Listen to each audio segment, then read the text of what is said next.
Subsidi pemerintah ternyata masih dinikmati orang kaya, bagaimana bisa yang miskin justru kehilangan haknya? Menteri Keuangan Purbaya Yudi Sadewa mengungkap masih ada kelompok kaya dan super kaya yang ikut menerima bantuan seharusnya untuk warga berpendapatan rendah. Pemerintah kini menyiapkan skema baru agar subsidi tepat sasaran, menutup celah bagi yang tak berhak, dan memastikan keadilan sosial bagi yang benar-benar membutuhkan. Ya, kita hari ini mau meresmikan Pusdiklat Kementerian Keuangan di sini. Bilang cinta padaku, aku bilang pikir dulu. Sekaligus melihat rumah susun untuk fasilitas pegawai Kementerian Keuangan di kawasan Renon sini. Ada 2 gedung, 2 tower, 120 kamar, 120 unit, masing 2 kamar, lumayan, cukup bagus dalamnya. Kau bilang demi gengsi. Ya, hasil 54 miliar bangun 2 ini. Luar negeri. Iya, jadi kalau pas waktu dibangun anggarannya bukan anggaran sekarang. Rencananya begitu kita akan bangun paling enggak 1 atau 2 tahun lagi, tapi saya minta nanti teman-teman desain kamarnya lebih besar. Ini kan 36 udah cukup bagus. Kalau untuk keluarga 36 mungkin pas-pasan. Kalau ada yang sedikit ya udah nggak bisa belajar tadi itu. Jadi kita nanti dinaikkan sedikit ukurannya ke yang lebih besar. Apakah Singkong, kau suka keju. Aku dambakan. Purbaya bersih-bersih orang kaya nikmati subsidi. Menteri Keuangan Purbaya Yudi Sadewa menyatakan masih ada orang-orang yang tergolong kaya menikmati subsidi yang ditujukan untuk orang miskin. Oleh karena itu pemerintah akan merombak desain penyaluran subsidi, khususnya sektor energi, BBM dan listrik. Purbaya mengatakan pihaknya diberi waktu 6 bulan untuk mendesain ulang skema penyaluran subsidi. Skema baru nantinya akan menyetop orang kaya menikmati subsidi. Purbaya menjelaskan masyarakat pada kelompok desil 8, 9 dan 10 masih banyak yang menerima subsidi. Kedepan, penerima subsidi dari kelompok itu akan dikurangi secara signifikan dan dialihkan ke desil 1 hingga 4. Meski demikian, Purbaya menyebut perbaikan skema subsidi akan dilakukan secara bertahap hingga kurun waktu 2 tahun ke depan. Dalam mendesain ulang skema subsidi, koordinasi erat dilakukan dengan Danantara. Senada, CEO Danantara Indonesia Rosan Ruslani mengatakan pihaknya bersama Kementerian Keuangan sedang berupaya menyempurnakan supaya penyaluran subsidi dan kompensasi lebih adil dan tepat sasaran bagi masyarakat Indonesia. Dengan upaya penyempurnaan itu, ia memastikan anggaran penyaluran subsidi dan kompensasi dapat lebih efisien, namun tetap tidak akan mengurangi hak-hak yang semestinya didapatkan oleh masyarakat. Tetap semangat.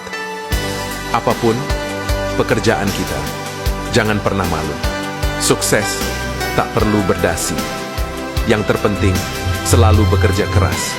Menteri Keuangan Purbaya Yudi Sadewa menerima mandat untuk membereskan penyaluran subsidi energi yang selama ini tidak tepat sasaran. Dalam rapat kerja tertutup dengan BPI Danantara dan Komisi 11 DPR RI, Purbaya menekankan bahwa subsidi energi saat ini masih dinikmati oleh kelompok mampu, bahkan golongan kaya raya, sehingga perlu dilakukan perombakan total skema subsidi. Pemerintah berencana merombak strategi subsidi dalam 2 tahun mendatang dengan fokus pada kelompok desil 1 hingga 4, yaitu masyarakat dengan tingkat kesejahteraan terendah. Sebaliknya, subsidi untuk kelompok desil 8 hingga 10 atau yang masuk kategori tajir akan dikurangi secara signifikan.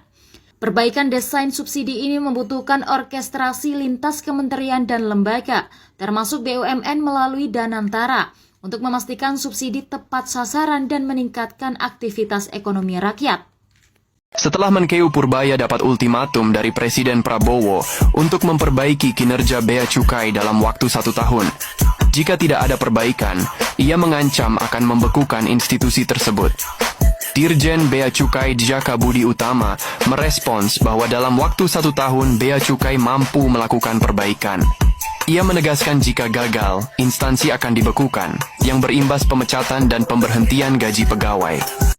Siap-siap, ada kejutan besar dari pemerintah. Subsidi BBM dan listrik akan dirombak total. Menteri Keuangan Purbaya Yudi Sadewa baru saja mengumumkan kalau selama ini banyak orang kaya yang ikut menikmati subsidi yang seharusnya untuk masyarakat kurang mampu. Nah, ini nggak akan dibiarkan lagi. Pemerintah punya waktu 6 bulan untuk mendesain ulang skema penyaluran subsidi energi ini. Jadi, nantinya, subsidi akan dibuat lebih tepat sasaran. Menurut Pak Purbaya, kelompok masyarakat paling kaya, yaitu desil 8, 9, dan 10, yang selama ini masih dapat subsidi, akan dikurangi secara signifikan. Anggarannya akan dialihkan ke desil 1-4 yang lebih membutuhkan. Proses perombakan ini akan dilakukan bertahap selama 2 tahun ke depan dan melibatkan Danantara. Tujuannya jelas, agar penyaluran subsidi lebih adil, efisien, dan benar-benar sampai ke tangan yang berhak. Jadi, orang kaya siap-siap ya,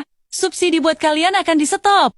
Gimana menurut kalian langkah pemerintah ini? Greenomix sebut bahwa Menteri Zulkifli Hasan adalah menteri yang paling banyak mengeluarkan izin pelepasan kawasan hutan untuk keperluan perkebunan, terutama kelapa sawit di Indonesia. Dan ini dilakukan olehnya sewaktu masih menjabat sebagai Menteri Kehutanan. Dan ini ada film dokumenternya kan, dia langsung disemprot oleh Harrison Ford sewaktu ketawa terkait dengan hutan yang gundul. Astaga, pantas aja beberapa waktu lalu netizen tuh ngomong kalau toko ini didesak untuk mundur. Iya bener banget. Nah ini tuh merupakan data yang diungkapkan oleh Greenomix Indonesia. Ini lembaga swadaya masyarakat. Dan itu diungkapkan sekitar tahun 2018 yang lalu. Zulkifli Hasan itu menjabat sebagai Menteri Kehutanan periode 2009 sampai 2014. Waktu menjabat dia ngeluarin izin pelepasan kawasan hutan. Ya tentu aja untuk kelapa sawit dong. Nah ternyata itu adalah yang terbesar. Lu bayangkan izin yang dilepaskan itu sebanyak 1,64 juta hektar. Gila nggak tuh? Ini diperkirakan setara dengan 25 kali luas DKI Jakarta. Bahkan data dari Greenomix ini menunjukkan bahwa sepanjang sejarah ini yang paling besar. Artinya Zulhas itu juara dalam memberikan izin pelepasan hutan. Lalu bagaimana respon Bapak Zulkifli Hasan soal data pelepasan hutan ini, Ri? Nah kemarin Zulkifli Hasan sudah melakukan klarifikasi. Dia ngomong kalau izin itu sebenarnya bukan sepenuhnya pembukaan lahan. Dia mencanangkan 3 juta hektar lahan hutan untuk berbagai kepentingan, termasuk swasembada gula dan pertanian. Dan Zulhas juga menyatakan data dari Greenomix itu mungkin terkait dengan respon politik dan pembukaan lahan dilakukan karena program pemerintahan di era SBY. Jadi bukan hanya karena faktor dirinya sendiri.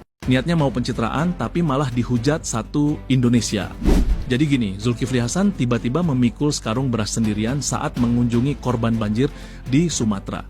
Padahal di sana banyak ajudannya. Tapi entah kenapa beliau memilih gaya angkat sendiri sambil diikuti banyak kamera. Masalahnya masyarakat belum lupa. Mantan Menteri Kehutanan itu pernah memberikan izin pembabatan hutan 2,4 juta hektar. Lain lagi sama Ferel Bramasta. Dia datang ke lokasi banjir bandang pakai rompi perang, lengkap dengan nama dan tulisan DPR RI. Netizen langsung komentar, ini mau bantu korban apa mau ikut perang? Dan seperti biasa, nggak lupa sesi foto. Pose sana, gaya sini, seolah bencana adalah background untuk estetika. Menurut kalian, ini bentuk kepedulian beneran? Atau cuma drama pencitraan biar kelihatan pahlawan dadakan? Bayangkan, 1,64 juta hektar hutan dilepas dalam satu periode. Rekor Zulkifli Hasan masih membayangi Indonesia. Lahan seluas itu hampir 25 kali DKI Jakarta. Sebagian besar jadi perkebunan sawit. Dampaknya besar. Habitat satwa hilang, air terganggu, konflik agraria meningkat. Jejak kebijakan ini masih terasa. Jadi pelajaran penting soal tata kelola hutan dan lingkungan kita. Rencana pembangunan dusun baru karena mengingat lahan masih ada. Rencananya begitu, kita akan bangun paling enggak 1 atau 2 tahun lagi, tapi saya minta nanti ke teman-teman desain kamarnya lebih besar. Ini kan udah 6 udah cukup bagus. Kamera Pak? Kalau untuk keluarga 36 mungkin pas-pasan. Kalau ada yang gede sedikit ya udah nggak bisa belajar tuh di situ. Jadi saya minta nanti dinaikkan sedikit ukurannya ke yang lebih besar. Apakah itu sesuai dengan arahan Pak Menteri arah kemarin kan sempat berkunjung di sini juga? Dia bukan bos saya nggak perlu diarahkan oleh dia. Pak Menteri, kemarin kan lahan kosong ini sempat disinggung juga soal pemanfaatannya untuk dibangun rusun, tapi untuk warga sekitar atau masyarakat dan masyarakat. Nah itu sudah sampai mana Pak pembahasannya? Ada pembicaraan seperti itu, tapi saya pikir kita lihat Kementerian Keuangan masih butuh apa enggak. Kalau masih ada pegawai Kementerian Keuangan yang masih belum dapat tempat tinggal di sini, kan sebagian untuk pegawai Kementerian Keuangan dulu. Nanti kita lihat seperti apa perkembangannya ke depan. Tapi itu free kan Pak ya? Nggak bayar? Free kan? Bayar sebulan tuh 300.000 untuk pemeliharaan. Kalau nggak hancur gedung ya. Atau saya ngeluarin terus dari APBN rugi saya. Pak Kementerian ada bayar untuk menjaga fasilitas mereka sendiri ya. Pak dari Kemenku ada anggaran khusus bencana di Sumatera dan sekitarnya?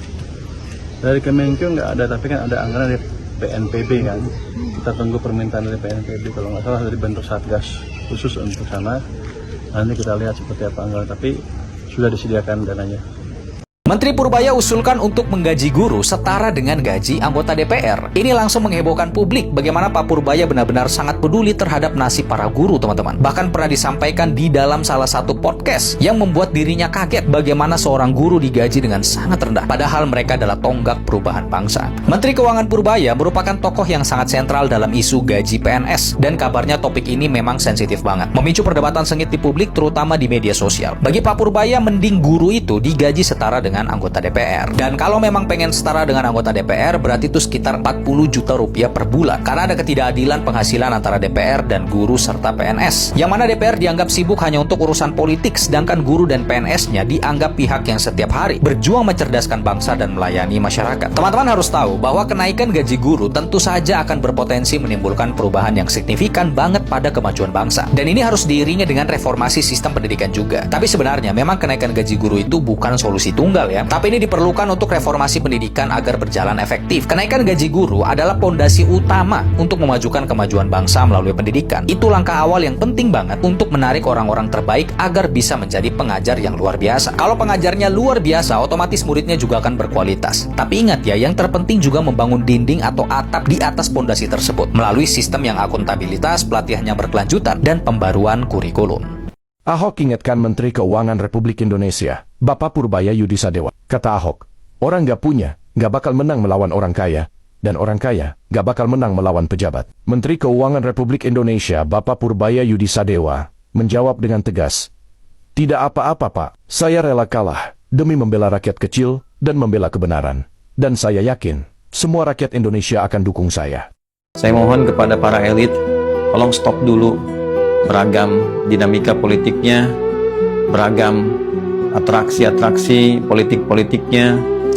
Mohon perhatiannya dengan tulus diarahkan dulu pada saudara-saudari kita yang berada di 3 wilayah ini, yang memang memberikan kita semua satu pelajaran untuk mengevaluasi secara total, untuk bisa memberikan kepekaan dan perhatian yang maksimal. Tentu saja saya meyakini perhatian itu ada, tinggal barangkali prioritas yang harus kita tempatkan. Kemudian selanjutnya saya mengajak juga pada diri saya pribadi dan kita semua, mari kita melakukan evaluasi secara kolektif, muhasabah diri, introspeksi, dalam bahasa agama, tobat secara nasional untuk kita semua tanpa kecuali. Ada banyak hal dari beragam macam potongan video yang tampil menjelaskan situasi. Kok bisa ada pejabat sebaik ini, sedermawan ini, bahkan dia rela memikul beras sekarung untuk dibagikan kepada masyarakat yang terkena musibah. Kok bisa kalian bully, kalian hina, kalian hujat, bahkan dibuatin meme? Kok bisa? Padahal kan dia sudah niat untuk membuat pencitraan sebaik mungkin, sebagus mungkin, dengan angle kamera yang pas, dia memikul karung. Kan dia terlihat sebagai pejabat yang baik, yang tulus membantu masyarakat, padahal dia adalah penyebab dari banjir itu sendiri. Kok bisa ya pejabat yang sebagus ini kalian hina? Guys, kalian lihat ini. Perumahan, tadinya bukan sungai, sungai kan baru. Salah kostum. Dia mau main sinetron kali ya. Ya ampun, atau mau perang-perangan. Ini mau ngelihat orang banjir, mau ngelihat bencana banjir. Kenapa pakai pelampung kayak begitu? Anak mami yang lagi kerja gitu ceritanya ya. Kocak. Kunjungan anggota DPR RI Verrel Bramasta ke lokasi banjir di Padang, Sumatera Barat, mendadak ramai dibahas publik. Bukan soal bantuan yang dibawa, melainkan rompi loreng taktis yang ia kenakan saat menyambangi para penyintas banjir pada Minggu, 30 November 2025. Rompi berwarna loreng dengan tulisan Verrel, bendera merah putih, serta label DPR RI, itu membuat banyak warganet menilai putra Vena Melinda tersebut tampil salah kostum.